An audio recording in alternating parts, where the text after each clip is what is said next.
अध्याय 12वा. श्रवण रहस्य. बहुलेचा उद्धार. भस्मासुराचा वध. श्री गणेशाय नमः. ब्राह्मण, क्षत्रिय, वैश्य व शूद्र अशा चारही वर्णाच्या आणि ब्रह्मचार्य, गृहस्थ, वनप्रस्थादी चारही आश्रमाच्या लोकांनी तसेच स्त्री, बाल, तरुण व वृद्ध या सर्वांनी शिवकीर्तने करावीत. ज्याला शिवस्मरण आवडत नाही तो तर अत्याजाहूनही अपवित्र होय. तो वस्त्रालंकारांनी कितीही नटला सजला तरी व्यर्थच. असा मनुष्य जिवंत असला तरी प्रेतवत समजावा. त्याचे भोजन म्हणजे पशु होऊन गवत खाणे. त्याचे डोळे मोरपिसासारखे व्यर्थ. त्याचे कान म्हणजे वारुळावरील छिद्रे. त्याचे हात पाय म्हणजे झाडाच्या फांद्या. त्याचा देह व्यर्थ, जगणेही व्यर्थ. त्याची जननी अपत्यहीन समजावी. जो शिवभजन करत नाही तो जगला काय व मेला काय सारखेच. तो सागरात बुडाला, आगीत भस्म झाला वा सर्पदंशाने मेला म्हणून काहीच फरक पडत नाही. शिवलीला ऐकण्याची गोडी कशी असावी. मुंगीला गुळ आवडतो तशी. ती मेली तरी गुळाला सोडत नाही. शिवभजनाची प्रीती कशी असावी. माता पित्याला आपल्या पुत्राबद्दल असते तशी चुकलेल्या पुत्राच्या आगमनाची शुभवार्ता समजताच ते जसे प्रेमाने धावतात तसे शिवकीर्तन असेल तेथे आवडीने धावत जावे. शिवलीलेचे श्रवण म्हणजे अमृतपर्वणीच. त्या ऐकण्यासाठी हातातील सर्व कामे टाकून जावे. गावी गेलेल्या पतीचे पुष्कळ दिवसांनी खुशालीचे पत्र आले म्हणजे त्यातील मजकूर ऐकण्यासाठी पतिव्रता जशी आतुर होते तशी आतुरता शिवकीर्तन ऐकताना असावी. निर्धनाला द्रव्यघाट सापडला, जन्मधाला दृष्टी आले वा तहानलेल्यास थंड पाणी पिवयास मिळाले तर त्याला जसा आनंद होतो तसा आनंद शिवकथा कीर्तने ऐकताना व्हावा. शिवकथा सांगणारा वक्ता गुरु समान असतो. त्याला शिवस्वरूप मानून वंदन करावे.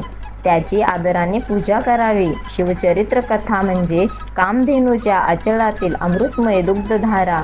त्या कर्णाद्वारे प्राशन कराव्यात. वक्त्याचा मान ठेवावा. त्याला भलते सलते प्रश्न विचारून पाखंड माते मांडून वादविवाद करून अकारण त्रास देऊ नये. एखादी गोष्ट कळाली नाही तर जिज्ञासापूर्तीसाठी पुन्हा विचारावी. तो जे सांगेल ते लक्षपूर्वक ऐकावे. वक्त्याला जाणीवपूर्वक छळणे हा तर मोठा दोष आहे. तसे केल्याने मरणोत्तर पिशाच्य योनीत जन्म होतो. मंदिरामध्ये देवमूर्ती आणि पुराणकथा सांगणारा पौराणिक याच्याशिवाय अन्य कोणालाही नमस्कार करू नये. कथा श्रवण चालू असताना जो गर्वाने मध्येच उठून जातो तो अल्प आयुष्य होतो. त्याला प्रपंचात अनेक संकटे भोगावी लागतात.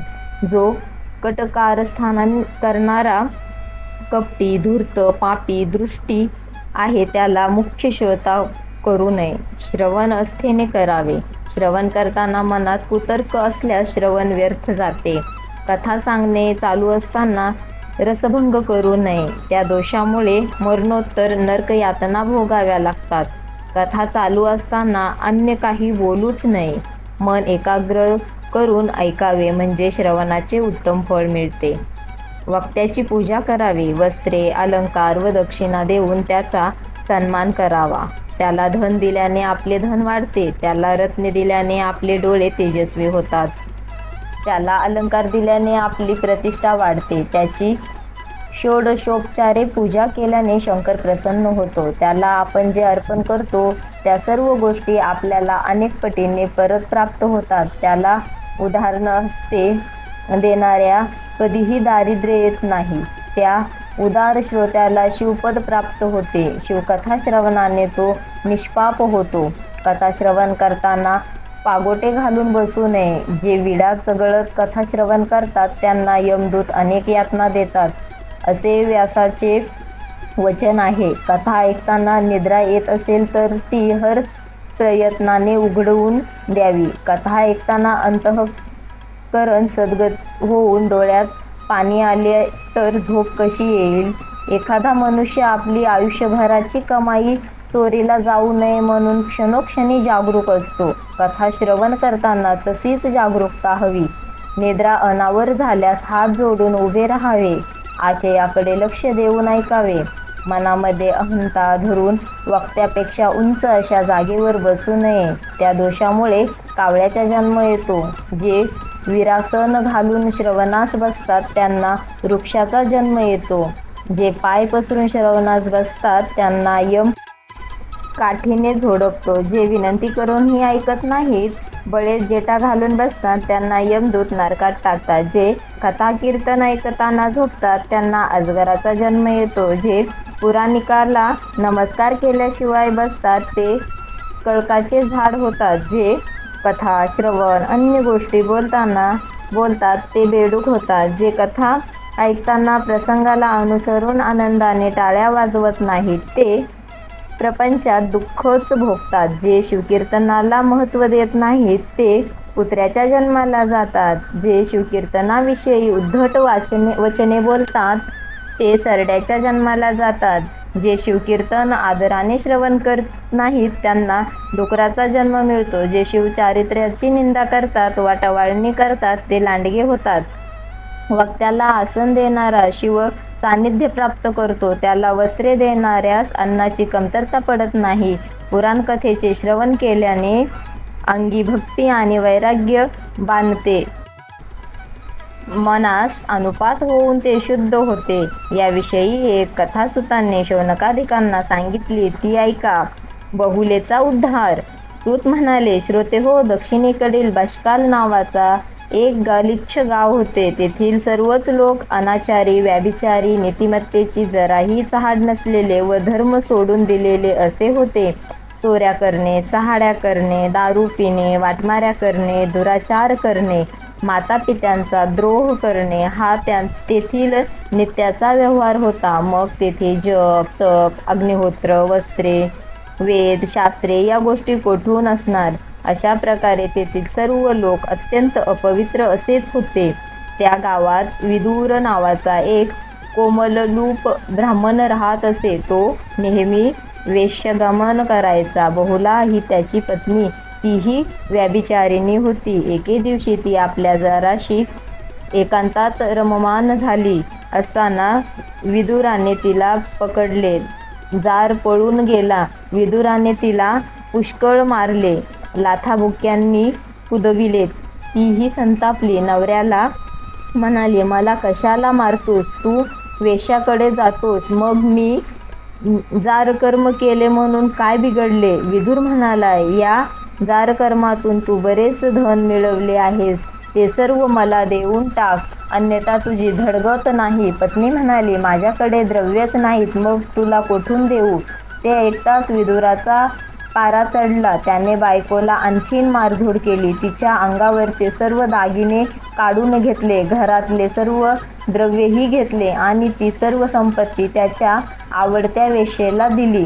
त्या वेश्येने ते द्रव्यालंकार आपल्या प्रियकराला देऊन टाकले. विदुर आणि बहुला यांचे जीवन पापकर्म करण्यातच व्यतीत झाले. विदुराच्या मृत्यूनंतर यमदूताने त्याला कुंभीपाकात नरकात घातले. त्याचा अतोनात छळ केला. त्यानंतर त्याला पिशाच योनीत टाकले. तो विंध्य पर्वताच्या दऱ्याखोऱ्यात संचार करू लागला. त्याचे पिशाच रूप फारच भयंकर होते. त्याचे अंग शेंदूर फासल्याप्रमाणे लाल होते. ते गलित कुष्ठाने पार नासून गेले होते. त्यातून रक्त आणि पू वाहत असे. येथेही त्याच्या यमयातना अंत नव्हता.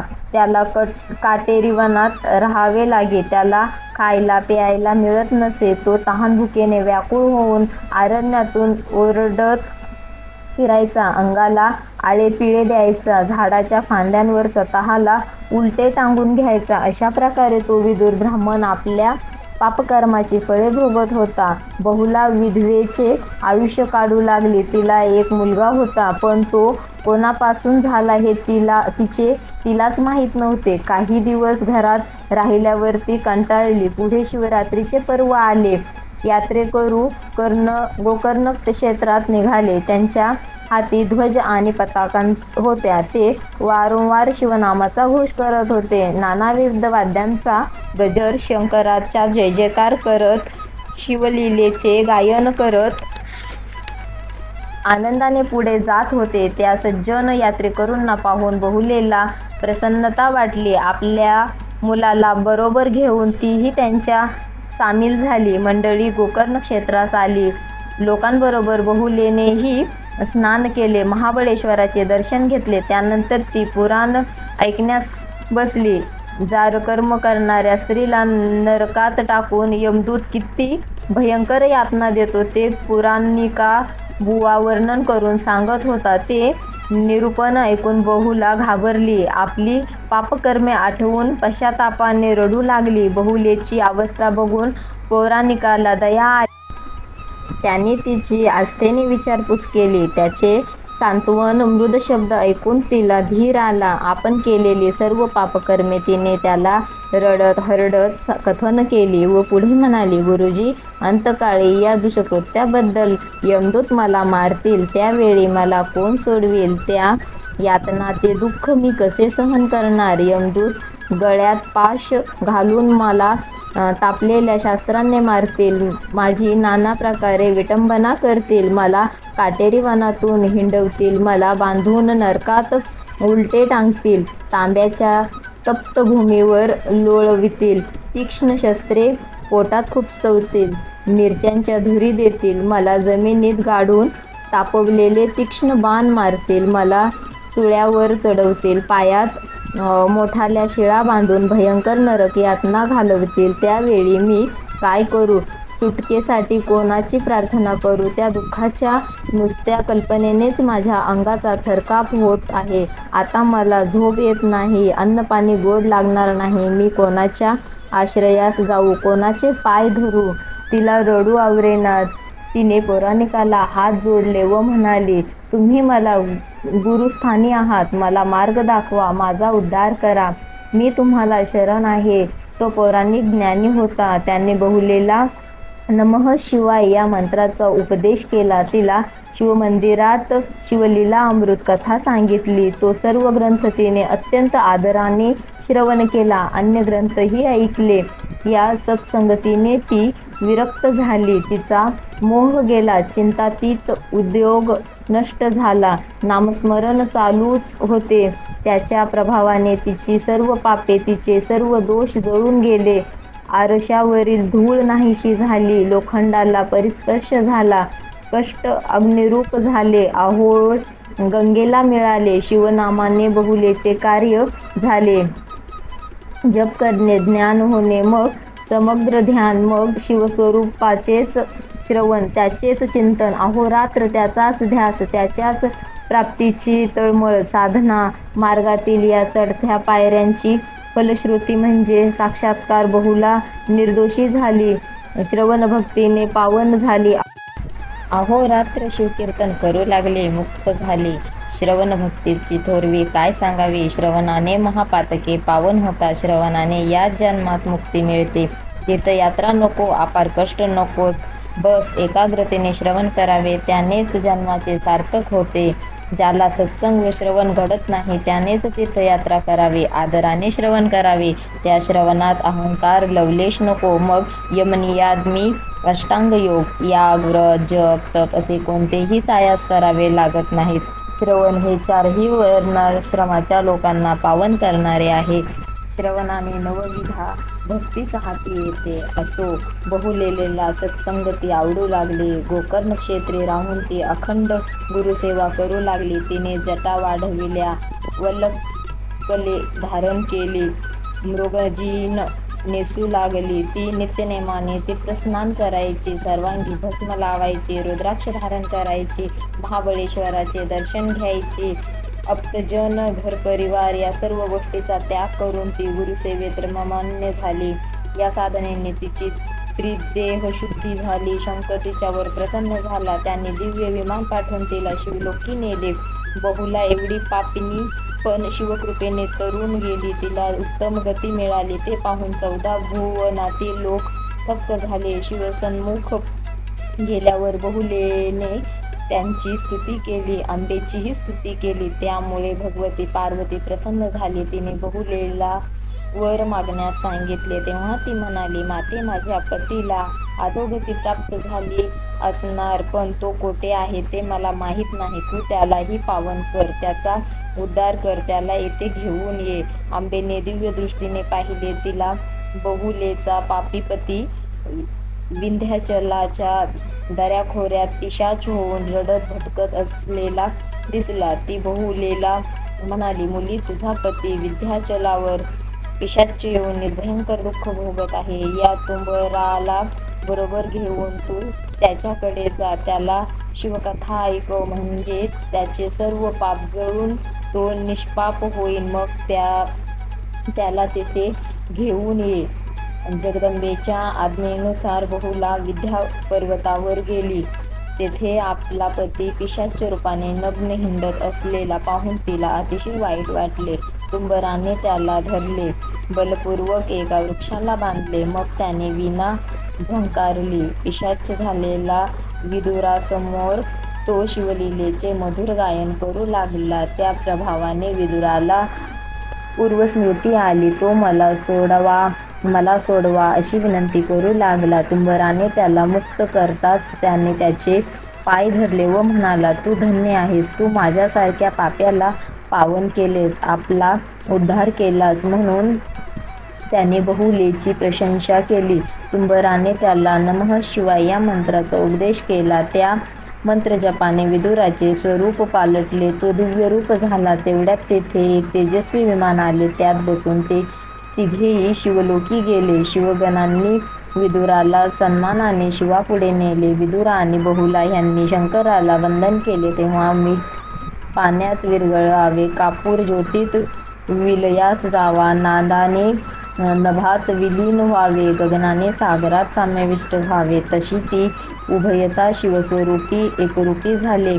शिवमंत्र, शिवकथेचे श्रवण, शिवदीक्षा, रुद्राक्ष धारण व भस्मलेपन यांनी आजपर्यंत किती जीवांचा उद्धार झाला हे सांगताच येत नाही. शिवमहात्म्य असे आगाध आहे. भस्मासुरवध. बहुला आणि विदुर यांच्या उद्धाराची कथा ऐकून श्रोत्यांना खूपच आनंद झाला. ते सुतांना म्हणाले, सुजी, भस्मातून भस्मासूर उत्पन्न झाला. परमकृपाळू शंकराने त्याला आपल्या सेवेची संधी दिली, पण त्याने शिवाशीच द्रोह केला. कृपा करून ती कथा आम्हाला सांगा. सूत म्हणाला, भस्मासुराची कथा शिवपुराणात आहे, तीच तुम्हाला सांगतो, ऐका. एकदा प्रदोष समयी शंकर आपल्या अंगाला सहस्त्र भस्म लावित होता. तेव्हा एक खडा लागला. त्याने तो बाजूला काढून खाली जमिनीवर ठेवला. त्यातून अकस्मात एक असुर उत्पन्न झाला. शंकराने त्याचे नाव भस्मासूर असे ठेवले. भस्मासुराने शंकराला वंदन केले व म्हणाला, हे शंभो महादेवा, मला काहीतरी सेवा सांगा. शंकर म्हणाला, ठीक आहे, तू मला दररोज यावेळी नवीन चिंताभस्म आणून देण्याचे काम कर. शिवसेवेची संधी मिळाली म्हणून त्यास समाधान वाटले. तो नेमाने पृथ्वीवर हिंडून शिवभक्ताच्या चित्तेचे भस्म शंकराला नेऊन देत लागला. शिवमहात्म्य. या शंकराबद्दल जेवढे सांगावे तेवढे थोडेच. त्याला आपल्या भक्तांच्या चित्तेचे भस्म अतिशय प्रिय आहे. जे भक्त नित्यनेमाने लिंगचरण करतात, शिवकीर्तन ऐकतात, सोमवार, शिवरात्री व प्रदोषी व्रत करतात, त्यांच्या चिंताभस्माचे तो आदराने स्वीकार करतो. जे भक्त अभेदभावाने शंकराशी एकरूप झालेले असतात, त्यांची मस्तके माळेत ओवून तो आवडीने स्वतःच्या गळ्यात घालतो. स्मशानात वैराग्य प्रबळ होते म्हणून तो स्मशानातच राहणे पसंत करतो. लोक स्मशानातून घरी आले की त्यांच्या मनात तेवढ्यापुरतेच उपजलेले वैराग्य क्षणात नाहीसे होते. ते पुन्हा विषयांमध्ये रममाण होतात. आपल्या बाबतीत तसे होऊ नये म्हणून तो उमावल्ल नित्य स्मशानातच वस्ती करतो. पंचमहाभूते, महातत्वे, पिंड, ब्रह्मांड यांचे निरसन झाल्यावर जे उरते तेच स्वत्वमुखा होऊन हेच ब्रह्मानंद रूपी भस्म तो अंगास लावतो. तो मूर्त आहे, अमृत आहे, विदेही आहे. तो कामक्रोधादी षष्टविकार रहित आहे. असणे, जन्मणे, वाढणे, बदलणे, हास, पावणे, मरण ह्या 6 अवस्था प्रत्येक पदार्थाला आहेत, पण शंकराला नाहीत. तो परमानंद आहे, शाश्वत आहे, निर्विकारी आहे, निर्विषयी आहे. तो यश, श्री, कीर्ती, औदार्य, वैराग्य आणि विज्ञान या 6 प्रकारच्या ऐश्वर्याने संपन्न आहे. तो कीर्तपणा, नियतेपणा, भक्तेपणा, वैभवयुक्त असणे, साक्षीपणा आणि सर्वज्ञानता हा 6 चिन्हांनी मंडित आहे. तो अत्यंत शुद्ध आहे, परिपूर्ण आहे, त्रिविध भेदांनी रहित असा तो मायारूपी चक्राचा चालक आहे. तो चैतन्य स्वरूप आहे. निज भक्तांच्या रक्षणासाठी तो सगुण साकार होतो. असो भस्मासुराचे कपट. भस्मासुराची निर्मिती करून शंकराने त्याला भस्म आणण्याचे काम सांगितले. तो काम तो चोख करू लागला. त्यामुळे तो शंकराला प्रिय झाला. पण शंकराची प्रसन्नता लाभल्यामुळे तो उन्मत्त झाला. आता त्याच्या मनात वेगळेच आसुरी विचार येऊ लागले. गोब्राह्मणांचा व सज्जनांचा संहार करावा, देवलोकी जाऊन इंद्राला जिंकावे, ब्रह्मा विष्णू महेश यांचे निर्दलन करून त्रिभुवन जिंकून घ्यावे, सर्वात प्रबळ असो आसुर स्वराज्य स्थापन करून आपणच त्याचे अधिपती व्हावे. मग मीच इंद्र, मीच देवाधिदेव विश्व माझ्यासमोर नतमस्तक होईल, माझी पूजा करील, माझेच गुणगान करतील. भस्मासूर मनोराज्य रचत होता. पण हा बेत पडीस कसा न्यायचा?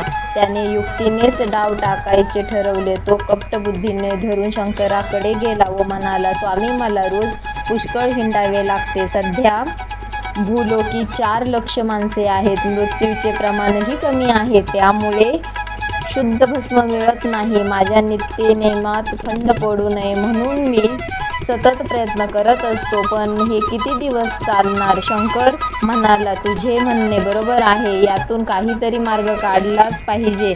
भस्मासूर म्हणाला, मार्ग आहे. आपल्या सेवेत अडथळा येऊ नये हीच माझी प्रामाणिक इच्छा आहे. म्हणून अगदीच अडचण पडली तर मी ज्याच्या मस्तकावर हात ठेवीन तो जळून त्याचे भस्म होईल, असा मला वर द्या. या साध्या मार्गाने आपल्याला खात्रीने चिंताभस्म मिळू शकतो. आपल्या सेवेबद्दल भस्मासुराच्या मनात असलेली आपुलकी पाहून भोलेनाथने त्याला वर देण्याचे ठरवले. तेव्हा पार्वती म्हणाली, नाथ, हे तुम्ही काय करताय? याला तसा वर दिला तर हा असुर काय उच्छाद घालीन याची कल्पनाच करवत नाही. एखाद्याला बोबा मारायची हौस आहे आणि फाल्गुन महिना आला. चोराला राजाने आग्रहाचे निमंत्रण दिले.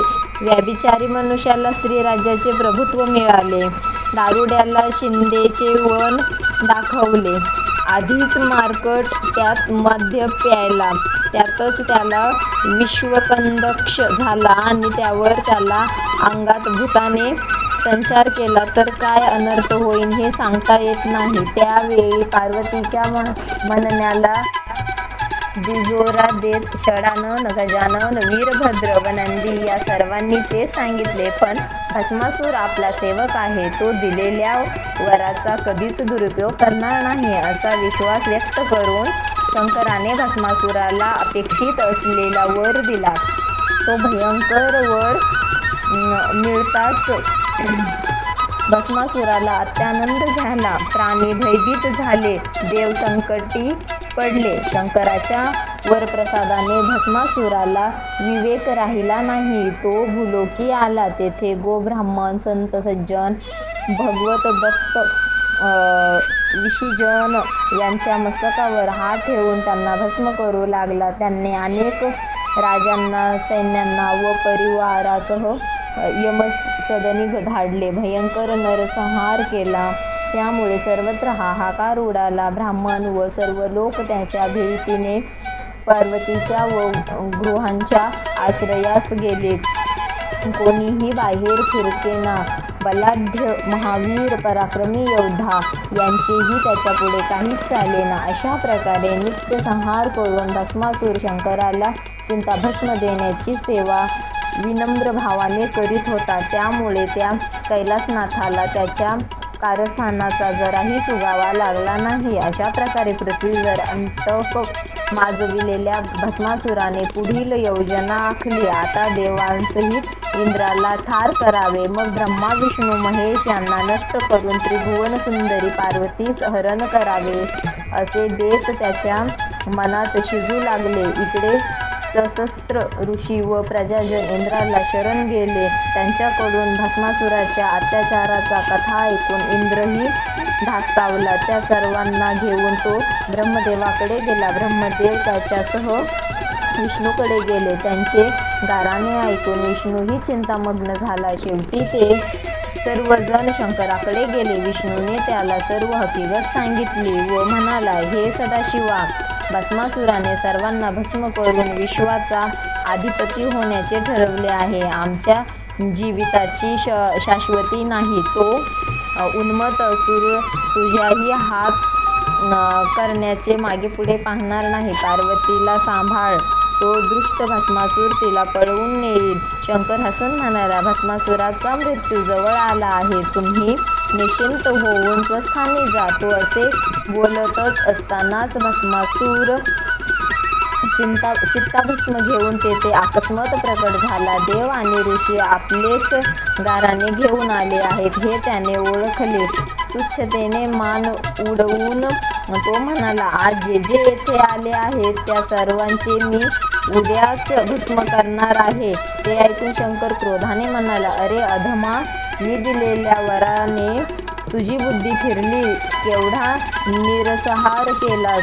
माझ्याशी प्रतारणा करताना तुला जराही वैषम्य वाटले नाही. भस्मासूरही संतापला, म्हणाला, वैषम्य कसले वाटायचे. मी तर तुला सोडणार नाही. तुझी सुंदर पत्नी मला दे, नाहीतर मी आत्ताच तुझे भस्म करतो. असे काहीतरी होणार हे पार्वतीला माहीतच होते. ती रागाने सदनात निघून गेली. तेव्हा तिला उद्देशून तो कुत्सितपणे म्हणाला, शंकराच्या डोक्यावर हात ठेवून मी तुला पळवून नेतो की नाही तेच पहा. शंकराचे पलायन. भस्मासूर शंकराच्या दिशेने धावला. ते पाहून भयभीत झालेले देव, ऋषी आणि प्रजाजन यांनी तेथून पळ काढला. शंकरही घोर अरण्याकडे पळत सुटला. भस्मासूर त्याच्या पाठलाग करू लागला. जोगड्या, पळतोस कशाला? थांब, मी तुला संहार करील. तुझी राख माझ्या अंगाला फाशी, असे ओरडू लागला. काय गंमत आहे पहा. वेदशास्त्रांना ज्याचा थांग लागत नाही, जो मायारूपी चक्रात चालक आहे, जो अगोचर आहे, ब्रह्मादिक देव त्याचे ध्यान करतात, सनकादिक ज्याची पूजा करतात, त्या सर्वेश्वराला धरण्याची वार्ता तो मूळ असुर करीत होता. त्याला सापडणार अशी खात्रीच व्हायची तेव्हा तो खूपच दूर गेलेला असे. अशा प्रकारे शंकराने त्याला अनेक वर्षे झुलविले. त्याला थांबविण्यासाठी भस्मासूर त्याची निंदा करायचा, अपशब्दांनी त्याची हेटाळणी करायचा, पण त्याच्याकडे दुर्लक्ष करून शंकर धावतच होता.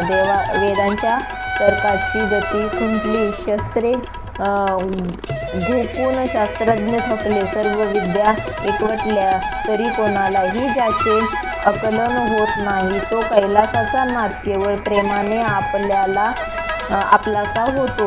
भक्तीला वश होऊन भक्तविकांच्या घरी उमेसहित वास करतो. त्याला तप, बल, विद्या, धन यांची सामर्थ्याने धरून मानणारे महामूर्ख होत. त्यांनी कोट्यावधी जन्म घेतले तरी त्यांच्या पदरी नैराश्य येणार आहे.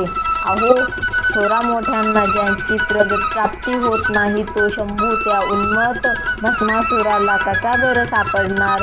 मोहिनी अवतार.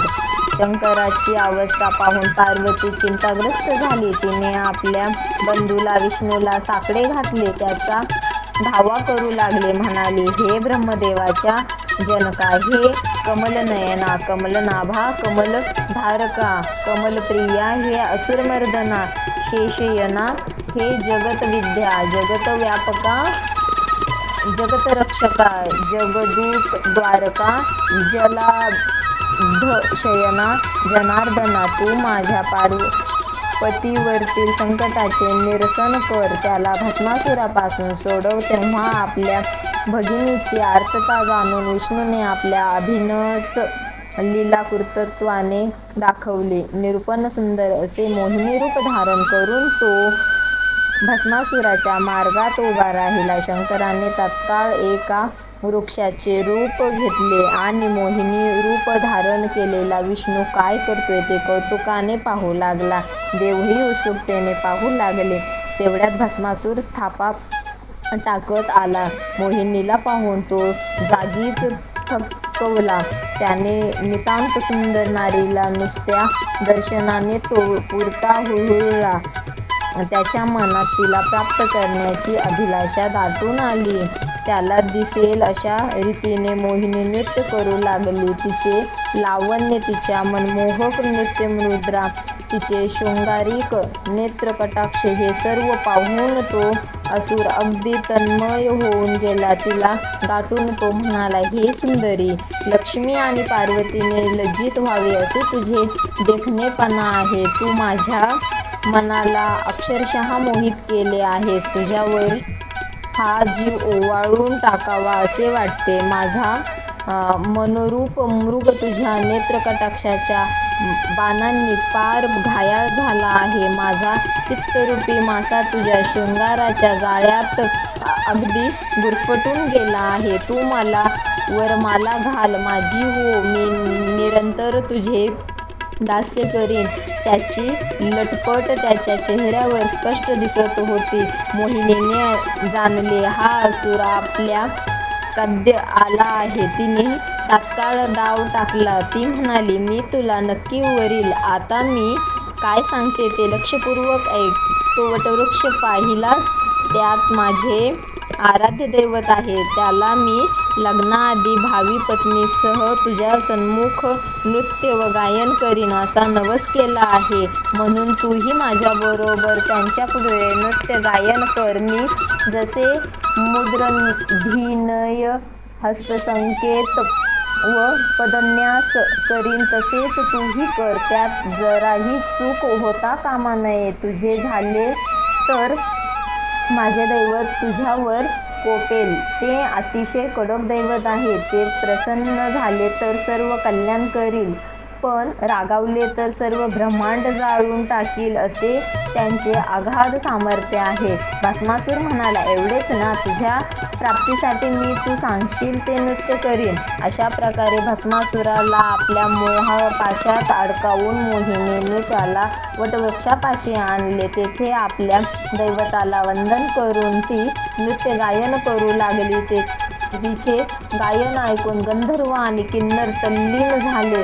ब्रह्मदेव अवाक झाला. शेषाच्या मनात श्रवणाची दुर्दम्य इच्छा उत्पन्न झाली. तिचे नृत्य पाहून अष्टनायिका तटस्थ झाल्या. देव भृंग होऊन गुप्त रूपाने तिच्या भोवती गुंजन करू लागले. मोहिनीच्या हव्यासाने भस्मासूर तिच्या समवेत नृत्य करीत होता. ती जशी नृत्यमुद्रा करीत तशीच नृत्यमुद्रा करीत होता. हळूहळू नृत्याने वेग घेतला.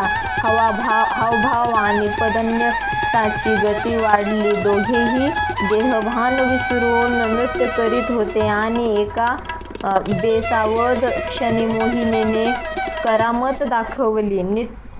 तिने आपला हात आपल्याच मस्तकावर ठेवला.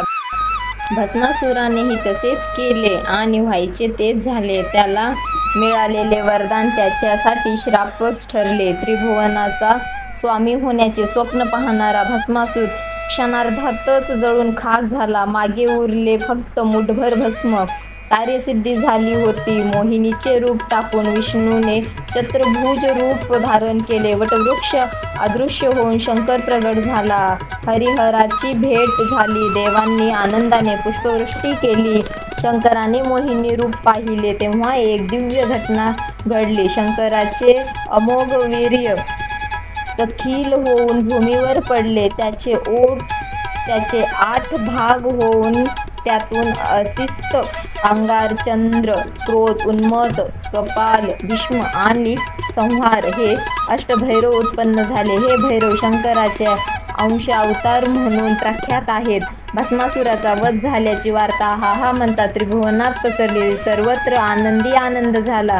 हरिहर कैलासावर आले. अंबिकेने त्यांचे प्रसन्न मुद्रेने स्वागत केले, त्यांना वंदन करून त्यांची पूजा केली, त्या दोघांची नावे एकत्र गुंफून त्यांची स्तुती केली, त्यांच्या पराक्रमाचा गौरव केला. कवी श्रीधर म्हणतो, श्रोते हो ऐका, पुढील कथा अमृताहूनही गोड आहे. त्यात शिवपार्वतीचे लग्न तसेच वीरभद्राच्या आणि षडाननाच्या जन्माचे आख्यान आहे. शिवलीलामृत ग्रंथ म्हणजे सिंहस्थ पर्व. त्या पर्वतकाळी गंगा आणि गौतमी एकत्र येतात. तसेच या 12व्या अध्यायात हरिहर भेटले आहेत. ही पर्वणी साधूंनी भाविकांनी या ग्रंथरूपी गौतमीच्या शब्दार्थरूपी पाण्यात स्नान करून पावन व्हावे, जे अक्षय आहे, अभंग आहे, जेथे भेदाभेदच नाही, तेथेच हा ब्रह्मानंद शिष्य सुखावतो. स्कंद पुराणातील ब्रह्मोत्तर खंडात शिवलीलामृत हा ग्रंथ आहे. याचा हा 12वा अध्याय अतिशय गोड असून सज्जनांनी त्याचे नित्य पठण व श्रवण करावे. अध्याय 12वा समाप्त. ओम नमः शिवाय.